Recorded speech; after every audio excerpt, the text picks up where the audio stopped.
সুপ্রভাত সকলকে। কেমন আছো তোমরা? শর্মিষ্ঠাস ব্লগে তোমাদের অনেক অনেক স্বাগত। আর দেখো আকাশটা পুরো মেঘ করে আছে, বৃষ্টিও হচ্ছে। তোমাদের ওখানে কাদের কাদের ওখানে বৃষ্টি হচ্ছে জানিও। আমার গলার ভয়, গলাটা একদম গেছে, এত ঠান্ডা লেগেছে।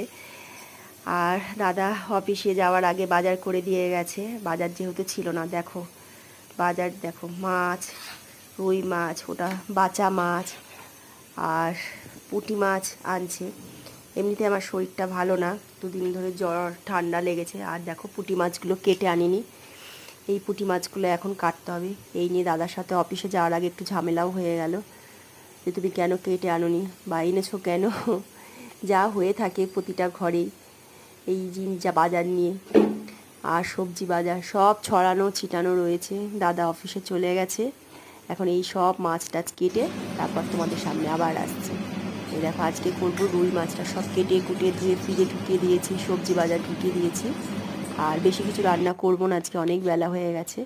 রান্না বান্নাও আমার হয়ে গেছে। দেখো ভাত তো সকালেই হয়ে গেছিলো, দুধটা দিয়ে গেছিলো, দুধটা জাল দিলাম। রান্নাঘর সব পরিষ্কার করে নিয়েছি, নাহলে না মাছের আসতে একটা গন্ধ বেরোই। সব ঘর দোর সব পরিষ্কার করে নিয়েছি। করে তারপর রান্না বলতে আজকে বেশি কিছু করিনি। আজকে রান্না হয়েছে তোমার ভাত তো হবেই, আর তার সাথে করেছি উচ্ছে কুমড়ো ভাজা। দাদাকে দিয়ে দিয়েছিলাম টিফিনে, আর কিছুটা আছে আমাদের জন্য। আর এখানে হচ্ছে মাছ, কাটোয়ার ডাঁটা দিয়ে আলু বেগুন ঝিঙে দিয়ে মাছের ঝোল করেছি। এই হয়েছে রান্না। আর ডাল ছিল কালকের একটু, সেইটা, কারণ দুপুরবেলায় না দাদা চলে যাওয়ার পর আসলাম কিছু লাগে না। আর এই দেখো আমি এখন সন্ধেবেলা আমি বাজারে গেছিলাম, তাই একটু আয়নার সামনে আবার একটু দেখে নিলাম। আর বাজার থেকে আমার গোপু সোনার 3টে জামা আনছি, বৃহস্পতিবার কালকে, আজকে বুধবার, তাই পান ফুল টুলগুলো নিয়ে এসে রাখলাম। ধুনোটা ছোবাটা শেষ হয়ে গেছিলো।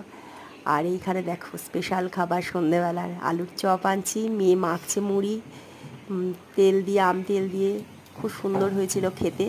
আর এদিকে চাও বসিয়ে দিয়েছে, এটা সন্ধ্যাবেলার খাবার। আর মেয়ে বলল, মা আমি আজকে আলুর পরোটা করব, তাই আলুর পরোটা করছে। পুতুলগুলো করেই রেখেছিল, সেটাই রান্না হচ্ছে।